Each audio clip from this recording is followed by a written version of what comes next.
Assalamualaikum warahmatullahi wabarakatuh. Selamat datang di Medialog, tempat di mana kita mengupas kisah-kisah rumah tangga yang penuh warna.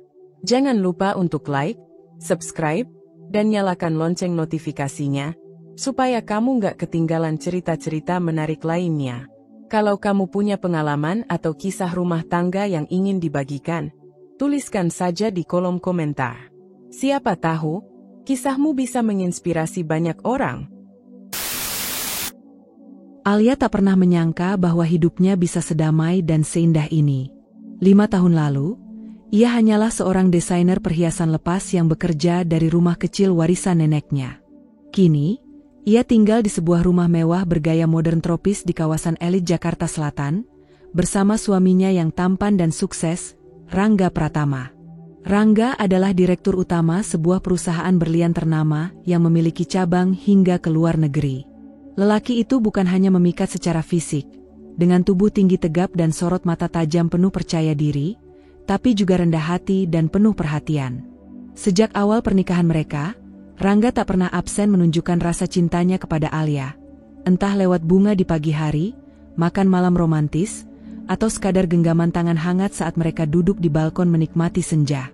Kehidupan mereka nyaris tanpa celah.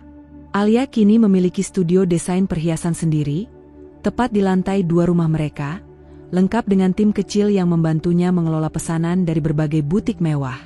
Setiap hari Alia berkarya, menciptakan anting, kalung, dan cincin dari ide-ide yang muncul dari hatinya yang bahagia. Rangga, meskipun sibuk memimpin perusahaan besar, selalu menyempatkan waktu untuk makan malam bersama, bahkan membatalkan rapat penting hanya demi menemani Alia saat sakit. Keluarga kecil ini terlihat sempurna di mata siapapun. Mereka sering bepergian bersama, baik untuk urusan bisnis maupun liburan. Foto-foto mereka menghiasi media sosial, memperlihatkan kemesraan yang seolah tak pernah luntur. Alia sering dianggap wanita paling beruntung oleh teman-temannya. Ia memiliki suami setia, kehidupan mapan, dan karir yang cemerlang. Tak sedikit pula yang diam-diam iri, berharap bisa berada di posisinya. Namun, di balik kilau berlian yang mereka miliki, dunia Alia belum tahu bahwa kebahagiaan ini hanyalah awal dari sebuah perjalanan panjang. Sebuah kisah yang akan menguji cinta, kesetiaan, dan seberapa kuat fondasi rumah tangga yang tampak sempurna ini. Meskipun hidup dalam kemewahan, Alia tetap mempertahankan kesederhanaannya. Ia bukan tipe perempuan yang gemar pamer kekayaan atau mengenakan barang-barang bermerek dari ujung kepala hingga kaki. Rambut panjangnya kerap dikepang sederhana, dan pakaian favoritnya adalah daster katun lembut yang nyaman dipakai saat berkutat di rumah.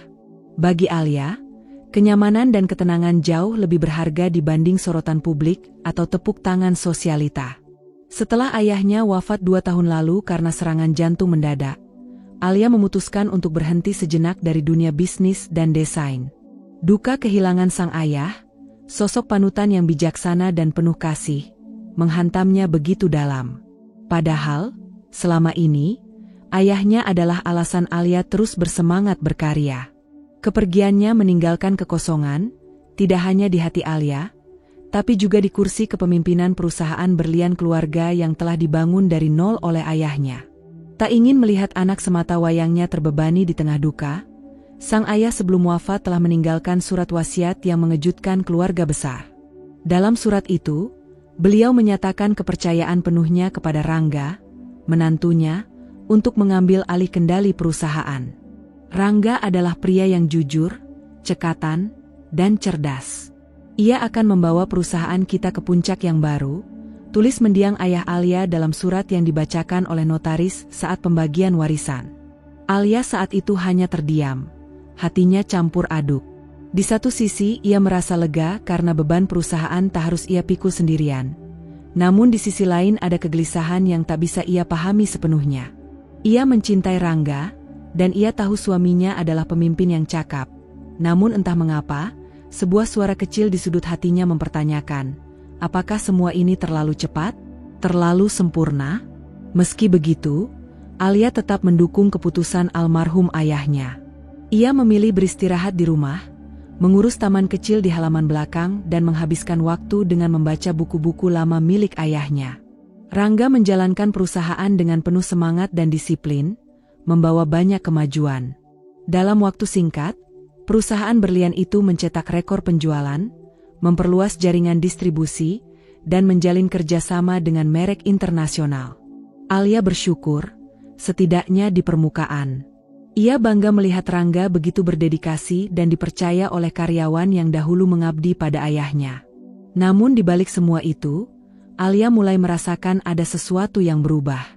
Rangga makin sibuk, makin sulit diajak bicara santai, dan kadang pulang larut malam tanpa kabar. Ia berdalih ada rapat dengan investor atau kunjungan mendadak ke pabrik. Kedatangan Nadia ke perusahaan berlian itu ibarat angin badai yang tiba-tiba menerpa ketenangan. Wanita muda berusia akhir 20-an itu bergabung sebagai staf pemasaran baru setelah melewati proses rekrutmen yang ketat. Ia datang dengan portofolio yang mengesankan, sikap percaya diri tinggi, dan penampilan yang selalu mencolok. Setiap langkah Nadia seolah diiringi dengan aura kompetisi, tajam, penuh perhitungan, dan menyala-nyala. Sejak hari pertama, Nadia sudah menarik perhatian. Tidak hanya karena kecantikannya yang terawat, tapi juga karena caranya berbicara yang lugas, suaranya yang nyaring, dan bahasa tubuh yang agresif. Ia tidak malu-malu mendekati para atasan, termasuk Rangga. Bahkan bisa dibilang, ia justru sengaja menjadikan Rangga sebagai target utamanya. Bagi Nadia, perusahaan berlian ini adalah batu loncatan. Ia tidak datang hanya untuk menjadi karyawan biasa. Nadia punya rencana besar. Ia ingin hidup mapan, naik kelas, dan berada di lingkaran elit yang menikmati hidup di penthouse, pesta eksklusif, dan liburan ke luar negeri setiap bulan. Dan ketika ia melihat sosok Rangga, tampan, karismatik, mengenakan jas mahal dan mengendarai mobil sport hitam mengilap, ia langsung menetapkan tujuan. Merebut perhatian pria itu, bahkan bila perlu, menjadi pendamping hidupnya. Hari-hari di kantor mulai berubah ritmenya sejak kehadiran Nadia. Ia selalu datang lebih awal dari siapapun, seolah ingin menunjukkan dedikasi. Namun semua orang tahu, tujuan utamanya adalah satu, Rangga. Setiap pagi, ia menyiapkan 2 cangkir kopi spesial, satu untuk dirinya, satu untuk sang direktur. Ia hafal kesukaan Rangga, kopi hitam tanpa gula, suhu sedang, disajikan dalam mug hitam polos bertuliskan inisial RP, hadiah perusahaan tahun lalu yang tak banyak karyawan pedulikan. Masih ada waktu 5 menit sebelum rapat dimulai, Pak. Mau saya bantu siapkan dokumen presentasinya? Nadia menawarkan dengan senyum manis dan nada suara lembut yang sengaja diturunkan 1 oktav. Rangga mengangguk, sedikit tersenyum. Terima kasih, Nadia. Kamu cekatan sekali. Bagi Rangga, semua itu semula terasa seperti profesionalitas biasa. Tapi perlahan, ia mulai menikmati kehadiran Nadia. Sikapnya yang penuh perhatian, cara bicaranya yang sopan tapi genit, serta kemampuannya membaca kebutuhan Rangga, bahkan sebelum ia mengucapkan satu kata. Saat Nadia tertawa mendengar lelucon ringan yang ia lontarkan, sesuatu yang Alia sudah jarang lakukan karena sibuk dengan duka dan isolasi batinnya, Rangga merasa kembali hidup. Diperhatikan, diistimewakan. Nadia memanfaatkan celah itu dengan luwes. Ia tidak pernah melakukan sesuatu yang secara langsung bisa disebut menggoda. Tidak ada sentuhan mencolok, tidak ada pesan mesra terang-terangan. Tapi sorot matanya saat menatap Rangga lebih dari cukup untuk mengirim sinyal. Ia berdiri sedikit lebih dekat dari yang diperlukan. Ia tertawa sedikit lebih lama dari yang wajar. Ia mengeluhkan betapa lelahnya bekerja keras di kantor, lalu secara tidak langsung menyebut betapa nyaman pasti hidup bersama pria sukses seperti Rangga. Bapak pasti jarang stres ya, hidupnya sudah mapan, punya jabatan tinggi, dan dikelilingi orang-orang yang menghormati, ujarnya suatu malam ketika mereka lembur berdua. Rangga hanya tersenyum sambil mengalihkan pandangan ke layar laptopnya.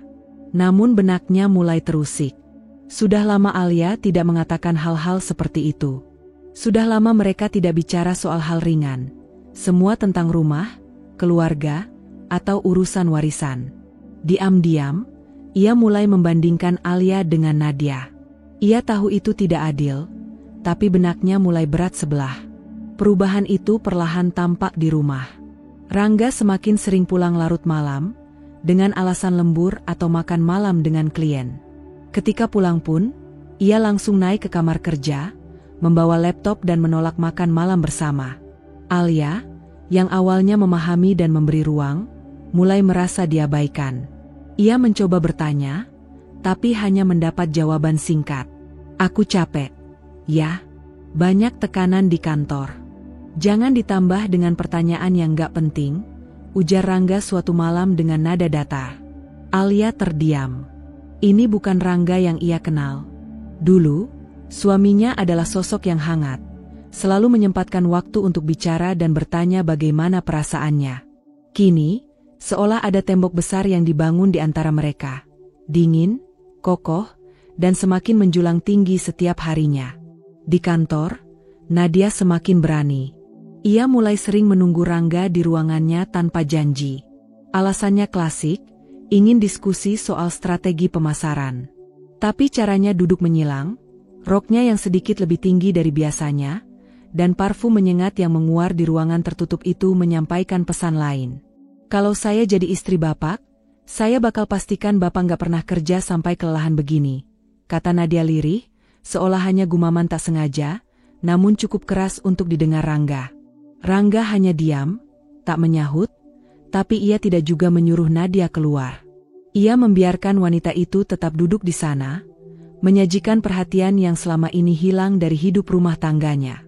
Hari demi hari, Rangga semakin terjerat.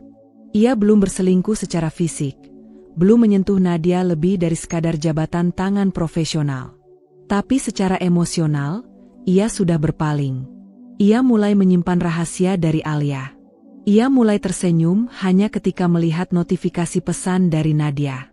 Ia mulai menantikan waktu-waktu ketika mereka hanya berdua. Dan Nadia tahu. Ia tahu betul kapan harus menekan gas, dan kapan harus menahan diri. Permainan ini baru saja dimulai. Yang tidak Nadia tahu, Alia bukan wanita yang akan diam selamanya. Nadia bukan sekadar wanita cantik yang menggoda demi cinta buta. Ia adalah sosok yang terlatih dalam membaca kelemahan dan menciptakan celah. Sejak awal, tujuannya bukan hanya mendekati Rangga, tapi juga menyingkirkan siapapun yang menghalangi langkahnya menuju puncak kekuasaan, dan itu berarti Alia. Bagi Nadia, Alia adalah simbol dari segala hal yang membatasi ambisinya. Seorang istri sah yang punya posisi kuat karena darah pewaris.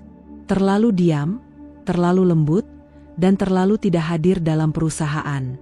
Tapi justru dari kelembutan dan ketidakhadirannya itulah Nadia melihat peluang besar. Ia mulai menyusun siasat, perlahan menggiring opini bahwa Alia bukan pasangan yang layak mendampingi Rangga, bukan lagi bagian penting dari masa depan perusahaan berlian itu. Langkah pertamanya sederhana tapi efektif. Gosip. Nadia mulai menyebar cerita ke beberapa karyawan yang dekat dengannya, terutama staf baru atau yang dikenal suka bicara. Kamu tahu nggak sih, Bu Alia itu dulu katanya pernah kerja, tapi sekarang maunya cuma di rumah aja," ucapnya dengan nada kasual sambil menyeruput kopi di pantry. "Sayang banget ya. Padahal perusahaan ini kan warisan keluarganya juga. Tapi katanya si beliau kurang suka dunia bisnis." Gosip itu menyebar cepat, seperti api di ladang kering. Dalam waktu singkat, banyak karyawan mulai memandang Alia bukan sebagai sosok penting, tapi hanya istri pemilik yang pasif. Nadia memperkuat narasi ini setiap ada kesempatan. Saat presentasi proyek, ia menyelipkan kalimat-kalimat manipulatif. "Pak Rangga, saya kagum banget sama kerja keras Bapak. Memimpin perusahaan sebesar ini sendirian tanpa dukungan keluarga itu luar biasa," ucapnya suatu rapat, dengan nada tulus yang disamarkan dengan baik. Semua orang di ruangan menoleh, kalimat itu terdengar seperti pujian, tapi sesungguhnya menusuk seseorang yang tak hadir di ruangan itu. Alia. Rangga diam sejenak, lalu mengangguk pelan. Ia tidak membantah, tidak juga membela Alia. Langkah kedua Nadia lebih berani. Ia mulai menyinggung Alia secara tidak langsung dalam obrolan pribadi bersama Rangga. "Maaf ya, Pak, saya agak lancang. Tapi kalau saya jadi istri seorang direktur seperti Bapak, saya akan aktif bantu di perusahaan. Minimal ikut urus keuangan atau strategi. Karena itu kan bentuk dukungan juga, ucapnya sambil menatap mata Rangga dengan ekspresi peduli. Ucapan itu menghantam sisi rapuh Rangga yang selama ini tak ia sadari. Ia memang mulai merasa sendiri dalam mengelola perusahaan. Dulu, ia menghormati keputusan Alia untuk beristirahat setelah ayahnya meninggal. Tapi kini, dengan semakin banyak tekanan dan godaan, ia mulai mempertanyakan, apakah istrinya benar-benar peduli pada masa depan mereka? Dia capek masih berduka mungkin, jawab Rangga pelan, mencoba membela Alia, tapi suaranya terdengar ragu. Nadia tersenyum samar, lalu menambahkan, waktu berjalan terus, Pak. Perusahaan terus tumbuh. Kadang kita harus memilih siapa yang ikut berlari, dan siapa yang hanya duduk melihat. Kata-kata itu terngiang di kepala Rangga selama berhari-hari. Ia mulai merasa Alia tertinggal. Ia mulai meyakini bahwa dirinya berjuang sendirian. Dan tanpa ia sadari, Nadia berhasil membalikkan persepsi. Bukan Rangga yang berubah dan menjauh dari istrinya, tapi Alialah yang dianggap berhenti mendukung suaminya. Sementara itu, Alia merasakan ada yang janggal. Para karyawan yang dulu menyapanya dengan ramah kini lebih dingin. Sekretaris Rangga yang biasanya mengabari jadwalnya kini sering tidak merespon. Bahkan beberapa laporan bulanan yang dulu ia terima, perlahan tak lagi dikirimkan ke email pribadinya. Suatu hari, ia datang diam-diam ke kantor tanpa memberitahu Rangga. Ia ingin berbicara langsung dengan manajer keuangan, tapi di lobi, ia disambut tatapan bingung dari resepsionis baru. "Maaf, Ibu. Ibu tamu siapa?" "Ya?" tanya resepsionis itu kaku. Alia tertegun. "Saya Alia, istri Pak Rangga. Saya bagian dari keluarga pemilik perusahaan ini." Wajah resepsionis itu memerah, buru-buru meminta maaf, namun luka sudah terlanjur terbuka. Alia naik ke lantai atas, berjalan melewati ruang-ruang kantor yang kini terasa asing. Beberapa karyawan pura-pura tidak melihatnya. Yang lain hanya menyapa singkat, seolah keberadaannya bukan lagi hal penting. Dari balik kaca, ia melihat Rangga sedang duduk bersama Nadia di ruangannya. Mereka tertawa kecil, tampak akrab. Nadia menyodorkan dokumen sambil menyentuh ujung meja dengan kuku yang dicat merah menyala. Alia berdiri kaku. Dunia seperti berhenti berputar sesaat. Di hadapannya bukan hanya suaminya yang sedang menikmati perhatian wanita lain, tapi juga seorang oportunis yang perlahan menghapus eksistensinya dari tempat yang seharusnya menjadi warisan dan amanah dari ayahnya sendiri. Alia mengepalkan tangan. Sakitnya menusuk, tapi matanya tidak menangis. Ia tahu, ini bukan saatnya meratapi. Ini saatnya bangkit. Karena satu hal yang tidak Nadia tahu, Alia bukan hanya pewaris, ia adalah wanita yang dibentuk oleh seorang ayah yang membangun kejayaan dari nol. Dan Nadia baru saja menyulut api yang tak bisa dipadamkan. Nadia tahu, jika ingin menguasai tahta, ia tidak cukup hanya merebut hati Rangga, ia harus menghancurkan fondasi terakhir Alia. Dan itu adalah reputasi, citra, kehormatan sebagai istri sah dan pewaris perusahaan berlian itu. Maka, dimulailah babak baru dari siasat licik Nadia, menjatuhkan Alia melalui fitnah kejam yang dirancang dengan presisi. Langkah pertamanya adalah memanfaatkan kepercayaan Rangga yang kini sepenuhnya ia genggam. Setiap momen bersama menjadi peluang emas untuk menyuntikkan racun kecil dalam benak pria itu. Nadia mulai bercerita tentang laporan fiktif, bisikan-bisikan seolah dari karyawan lain yang merasa tidak nyaman dengan sikap Alia. "Maaf ya, Pak, saya sebetulnya nggak mau ikut campur. Tapi tadi ada yang cerita, katanya Bu Alia suka minta data perusahaan seenaknya, terus marah-marah kalau nggak dikasih.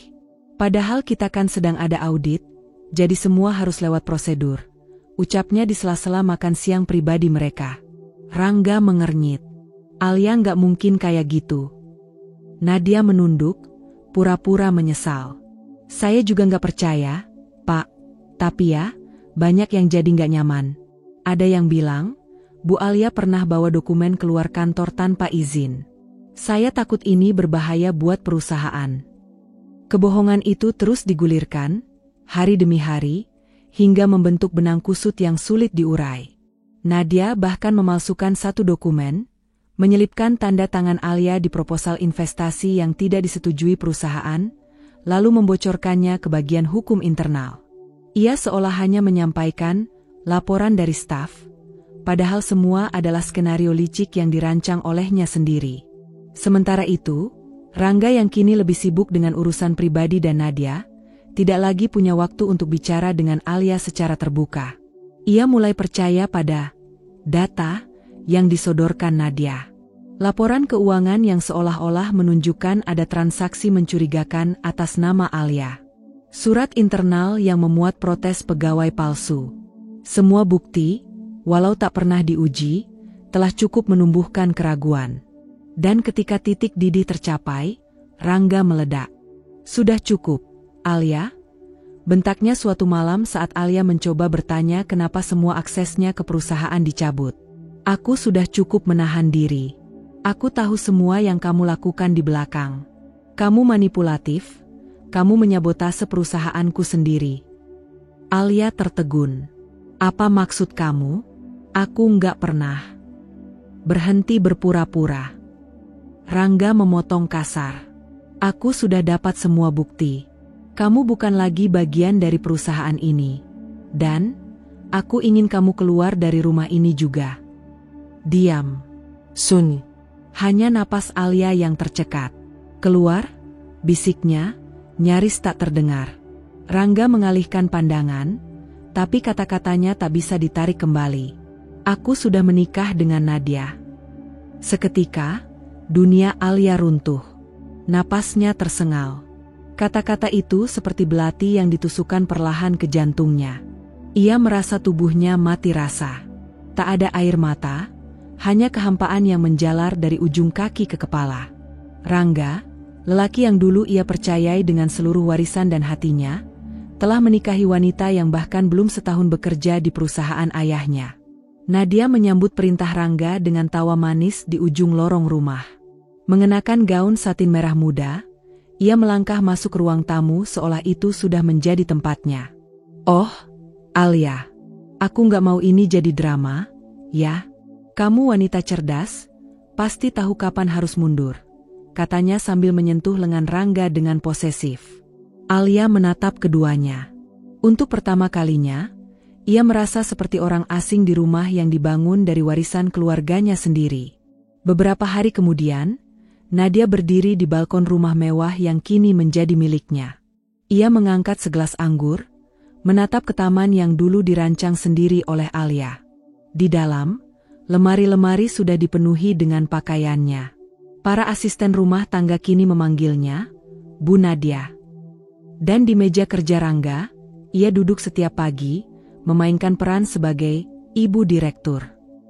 Ia merasa telah menang. "Sekarang semua milikku," gumamnya pada bayangan sendiri di jendela. "Rangga, perusahaan, rumah ini. Alia hanya legenda lama. Dan aku adalah masa depan." Waktu berlalu. Semesta seakan diam menyaksikan kejatuhan Alia yang tenang dan penuh luka.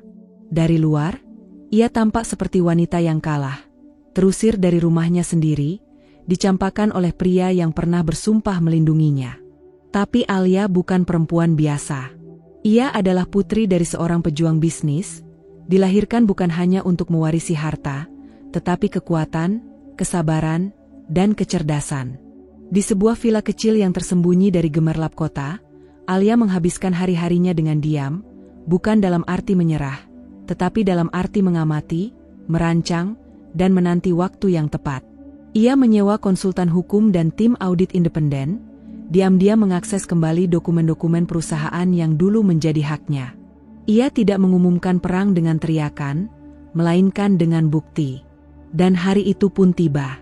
Surat wasiat asli sang ayah yang selama ini tersimpan rapi di brankas pengacara keluarga, akhirnya dibuka. Disaksikan oleh notaris dan 2 auditor hukum, terbukalah kebenaran yang selama ini dikaburkan oleh ambisi dan pengkhianatan. Dengan ini saya, Andika Prasetya, menyatakan bahwa seluruh aset dan saham perusahaan berlian PT Anugerah Permata Citra adalah milik penuh putri saya, Alia Prasetya. Suami sahnya, Rangga Prabowo, hanya bertindak sebagai pengelola sementara selama Alia belum aktif kembali dalam kegiatan perusahaan. Jika sewaktu-waktu Alia memutuskan kembali, maka semua kendali, hak keputusan, dan kepemilikan mutlak akan langsung kembali ke tangannya. Tidak ada satupun nama Rangga, apalagi Nadia, tercantum sebagai pemilik saham. Seluruh kekayaan yang mereka anggap telah mereka kuasai adalah ilusi belaka, sebuah warisan yang hanya dipinjamkan atas dasar kepercayaan. Dengan surat itu sebagai landasan hukum, Alia melangkah tenang ke kantor pusat perusahaan. Kali ini ia tidak sendirian. Pengacaranya, tim audit, dan 2 petugas hukum dari Kementerian Perdagangan turut mengiringinya. Keputusan telah dibuat di belakang layar. Kepemilikan, akses rekening, dokumen kepengurusan, dan segala aset yang atas nama perusahaan dikembalikan ke tangan Alia dalam waktu singkat. Nadia sedang berada di ruang direktur ketika pintu diketuk keras. "Maaf, Ibu. Kami diminta untuk mengosongkan ruangan ini atas perintah langsung dari pemilik sah perusahaan," ucap salah satu staf hukum dengan tegas. Nadia, yang sedang menyusun jadwal pesta ulang tahunnya yang mewah, mendongak dengan bingung. "Apa maksud kalian?" "Saya istri direktur utama." Salah satu petugas menunjukkan dokumen. Mulai hari ini, berdasarkan surat wasiat yang telah disahkan dan keputusan pengadilan perusahaan, direktur sementara dicopot. Ibu Alia Prasetya kembali menjabat sebagai pemilik penuh. Tidak ada 1% pun saham atas nama Anda maupun Pak Rangga. Tidak mungkin. Ini pasti rekayasa. Pasti Alia pakai uangnya buat beli semua orang. Nadia menjerit. Namun Alia sudah berdiri di ambang pintu. Tenang, elegan, dan jauh dari kemarahan. Matanya tajam, namun bibirnya tersenyum kecil. "Aku tidak perlu membeli siapapun, Nadia," ucapnya pelan namun mengiris. "Karena sejak awal, semua ini memang milikku." Hari pertama Alia kembali memimpin perusahaan berlian yang dulu diwariskan ayahnya menjadi awal dari restrukturisasi besar-besaran. Ia tidak membuang waktu dengan euforia kemenangan. Fokusnya tajam, merapikan manajemen, menyingkirkan orang-orang bermasalah, dan mencabut semua privilese yang selama ini dinikmati oleh mereka yang tak berhak, termasuk mantan suaminya, Rangga. Daftar pertama yang ia keluarkan adalah sistem aliran dana pribadi yang dulu dengan mudah bisa diakses oleh Rangga melalui rekening perusahaan. Selama ini, banyak aset dan fasilitas mewah yang digunakan Rangga dan Nadia ternyata dibiayai dari pos, operasional direktur, yang sebenarnya tidak pernah disetujui secara formal. Alia menandatangani surat pemberhentian akses ke semua itu dengan tangannya sendiri. Akun pribadi atas nama Rangga Prabowo dan Nadia Wulandari dibekukan. Semua fasilitas kendaraan, rumah dinas, dan kartu korporat ditarik dalam waktu 1x24 jam, begitu bunyi memo resmi yang tersebar di seluruh jajaran manajemen. Di sisi lain kota, Rangga baru menyadari kenyataan pahit ini ketika ia hendak mengisi bahan bakar mobil mewah yang biasa ia pakai, dan kartunya ditolak. Ia mencoba menghubungi bendahara perusahaan, tapi tak satu pun menjawab. Ketika ia pulang ke rumah dinas, gerbang tak lagi membuka otomatis untuknya. Sopir yang dulu selalu siaga pun tak terlihat. Panik mulai menggigit pikirannya. Ia memutuskan untuk langsung menuju kantor pusat. Dengan napas memburu dan wajah yang kehilangan warna, Rangga turun dari mobil sewaan dan berjalan cepat ke lobi utama gedung yang dulu ia anggap sebagai kerajaannya. Namun baru beberapa langkah menuju pintu putar kaca, 2 satpam berseragam hitam menghalangi jalannya. "Permisi, Pak Rangga. Mohon maaf, Anda tidak diperkenankan masuk," ucap salah satu satpam dengan nada sopan tapi tegas. Rangga menyipitkan mata. "Apa maksud kalian? Aku mantan direktur utama di sini." "Benar, Pak. Tapi saat ini, Anda bukan bagian dari manajemen. Kami diperintahkan langsung oleh Ibu Alia untuk tidak mengizinkan siapapun yang tidak berkepentingan masuk tanpa surat undangan resmi," jawab satpam satunya. "Kurang ajar. Panggilkan Alia sekarang." Rangga membentak, mulai kehilangan kendali. Tapi satpam tetap berdiri tenang, tak bergeming sedikit pun. Orang-orang di sekitar mulai memperhatikan. Karyawan yang lewat menundukkan kepala, sebagian berbisik-bisik, dan beberapa ada yang merekam diam-diam dari balik ponsel mereka. Dulu, Rangga adalah figur yang disegani, penuh harisma. Kini, ia tampak seperti pria yang ditelan kesia-siaan. Rangga mencoba menerobos masuk, tapi salah satu satpam menahan lengannya dengan kuat. "Kami mohon Anda tidak membuat keributan, Pak. Jika perlu, kami akan memanggil pihak kepolisian." Kata-kata itu membuat Rangga terdiam. Kakinya gemetar. Wajahnya memerah bukan karena marah, tapi malu. Semua martabatnya terkikis di depan kantor yang dulu ia anggap miliknya. Ia mengedarkan pandang, berharap Alia muncul dan membelanya seperti dulu. Tapi tidak ada siapa-siapa. Tidak ada Nadia. Tidak ada sopir. Tidak ada status. Hanya sunyi dan tatapan iba yang menyayat. Akhirnya, ia mundur perlahan.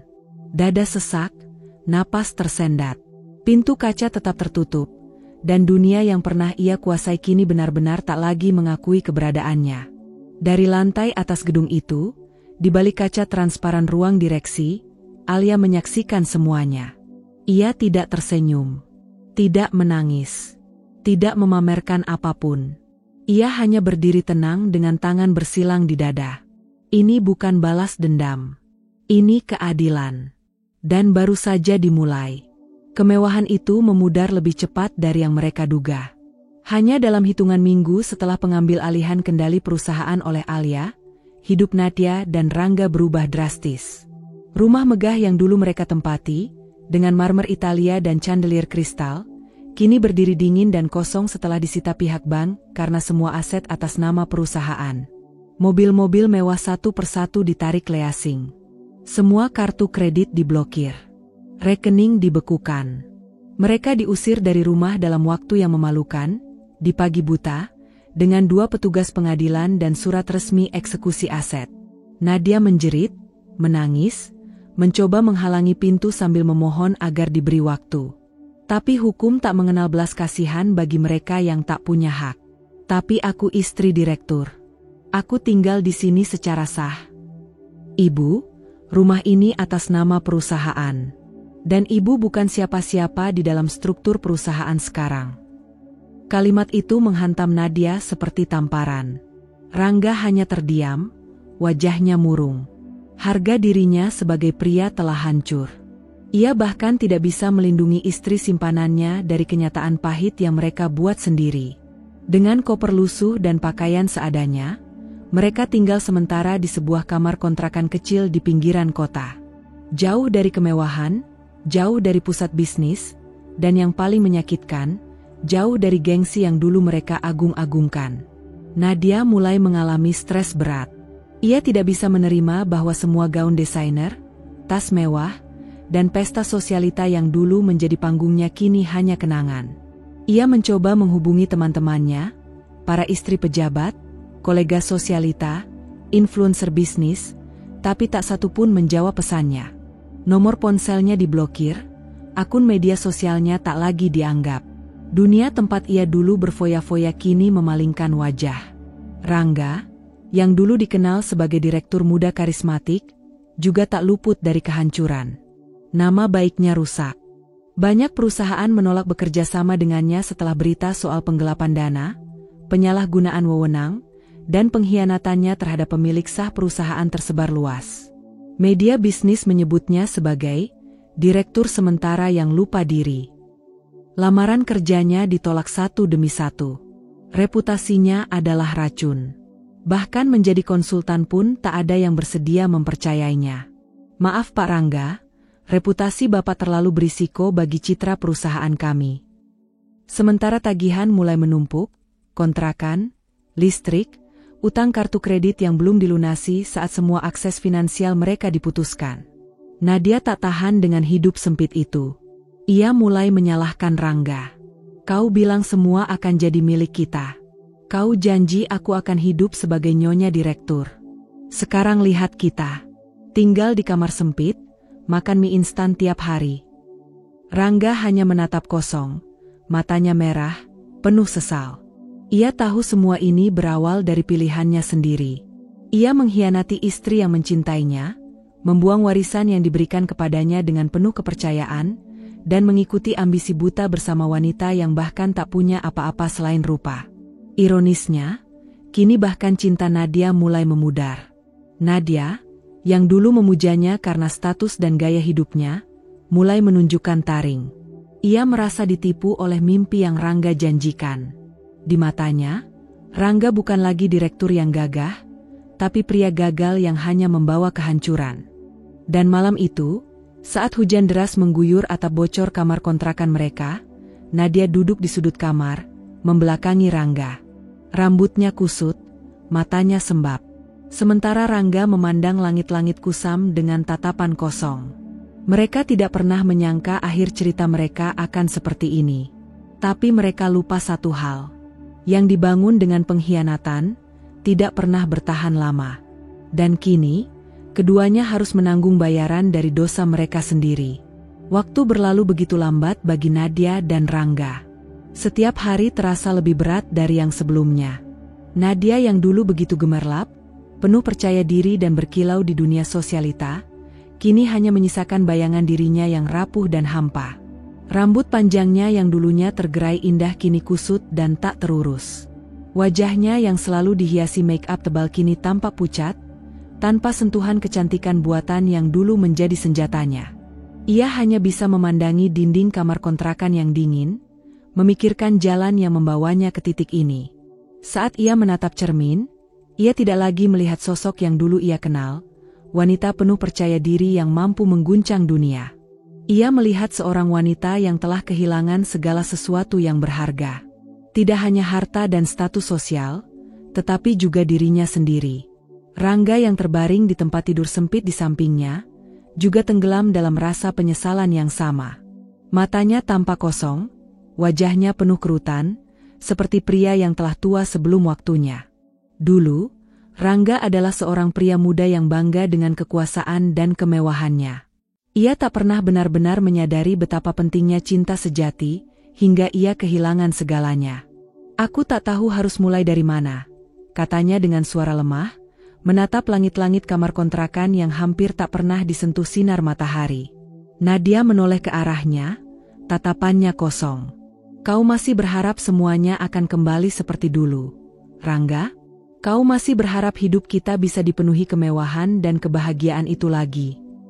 Suaranya terdengar datar, hampir tidak ada harapan di dalamnya. Rangga terdiam sejenak, kemudian mengangguk pelan.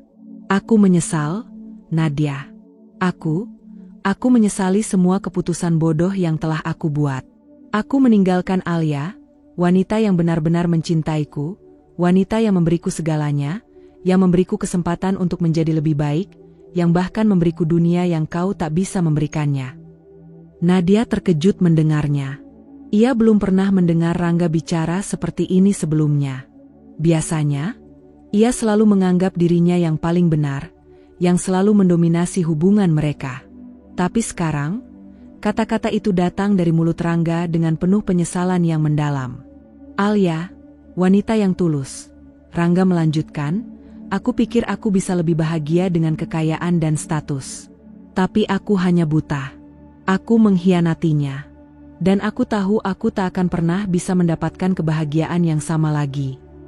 Tersentak, Nadia merasakan angin dingin menyapu hatinya. Ia teringat pada saat pertama kali bertemu dengan Rangga, seorang pria tampan dengan kedudukan tinggi, hidup penuh kemewahan, yang memancarkan aura kekuatan dan prestise.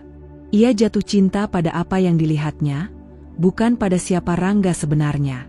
Ia tertarik pada kekayaannya, pada status sosial yang bisa ia raih, bukan pada cinta atau ketulusan hati. Itu semua adalah kebohongan, ilusi yang ia buat untuk dirinya sendiri. "Aku memilih pria karena harta, Rangga. Aku memilihmu karena kau menawarkan dunia yang aku pikir akan membuatku bahagia." Suara Nadia bergetar. "Tapi ternyata aku salah. Semua yang aku dambakan hanya sementara. Dan sekarang, aku tak punya apa-apa." Rangga memejamkan matanya, merasa terbebani oleh kenyataan itu. "Aku juga menyesal. Kalau saja aku tidak meninggalkan Alia, kalau saja aku lebih memperhatikan cintanya yang tulus, mungkin hidup kita tidak akan berakhir seperti ini. Sekarang, dalam kejatuhan mereka yang begitu mendalam, mereka berdua merasakan kekosongan yang tak bisa diisi oleh uang, status, atau kekuasaan. Nadia mulai memahami betapa dangkalnya pilihannya selama ini. Rangga, yang kini melihat dirinya sendiri dengan kejelasan yang tak pernah ia miliki sebelumnya, menyadari bahwa ia telah membuang jauh-jauh kebahagiaan sejati yang ditawarkan oleh seorang wanita yang mencintainya tanpa syarat. Pikirannya kembali teringat pada Alia. Pada setiap senyum lembutnya, pada cara Alia selalu mendukungnya, memberi saran yang bijak, dan mengingatkannya untuk tetap rendah hati meski hidup memberikan banyak godaan. Alia, dengan segala kesederhanaannya, ternyata adalah segala yang Rangga butuhkan untuk menemukan kedamaian dalam dirinya. Namun sekarang, ia tahu bahwa Alia telah melangkah jauh, terlalu jauh untuk kembali. Alia, Rangga berbisik, kau benar. Aku hanya seorang pria yang tak tahu apa yang penting dalam hidup, sampai semuanya hancur. Aku berharap aku bisa memutar waktu, kembali ke saat kita bersama, dan memperbaiki semuanya. Nadia menunduk, merasakan kegetiran yang sama. Kita hanya bisa menyesali semuanya, Rangga. Tapi tak ada yang bisa kembali. Mungkin ini adalah jalan yang harus kita jalani, menghadapi kenyataan bahwa kita tak punya siapa-siapa lagi. Mereka berdua terdiam, dalam kesendirian yang baru mereka sadari. Penyesalan mereka terlalu besar untuk ditanggung. Tapi di tengah kepahitan itu, mereka tak bisa mengubah apa yang sudah terjadi. Hanya ada satu hal yang pasti, kehilangan adalah harga yang mereka harus bayar untuk kebodohan mereka. Waktu berjalan, tapi hidup tak pernah kembali seperti dulu bagi Rangga dan Nadia. Setelah terus-menerus ditolak oleh dunia yang dulu mereka anggap milik mereka, Rangga akhirnya menerima pekerjaan serabutan. Dari mengantar paket, menjadi sopir ojek daring, hingga menjaga parkiran toko swalayan kecil di pinggiran kota. Wajahnya yang dulu muncul di majalah bisnis kini, hanya menjadi bahan gosip di warung kopi sebagai mantan direktur yang jatuh miskin karena wanita. Rangga kehilangan arah. Cintanya pada kekuasaan telah membutakannya, dan kini ia harus menelan getirnya kenyataan bahwa dunia tidak memberinya tempat kedua kali. Kadang, saat malam terlalu sunyi, ia membuka ponselnya yang retak dan memandangi foto Alia yang tersisa di galeri, satu-satunya yang belum ia hapus. Sekedar melihat senyum wanita itu sudah cukup membuat dadanya terasa sesak. Penyesalannya bukan hanya karena kehilangan kekayaan, tapi karena ia telah menghancurkan satu-satunya orang yang benar-benar mencintainya. Sementara Nadia, perlahan-lahan tergerus oleh luka batinnya sendiri. Tanpa harta, tanpa kekuasaan, dan tanpa pujian dari dunia, ia merasa tak berarti. Ia mencoba melamar kerja, tapi tak satupun perusahaan menerima namanya yang kini identik dengan ambisi kotor dan intrik penuh racun. Nama Nadia telah menjadi peringatan, simbol kehancuran karena keserakahan. Tak tahan hidup dalam kemiskinan dan stigma sosial, Nadia memilih menjauh dari Rangga. Ia pergi meninggalkan kontrakan kecil mereka tanpa pamit.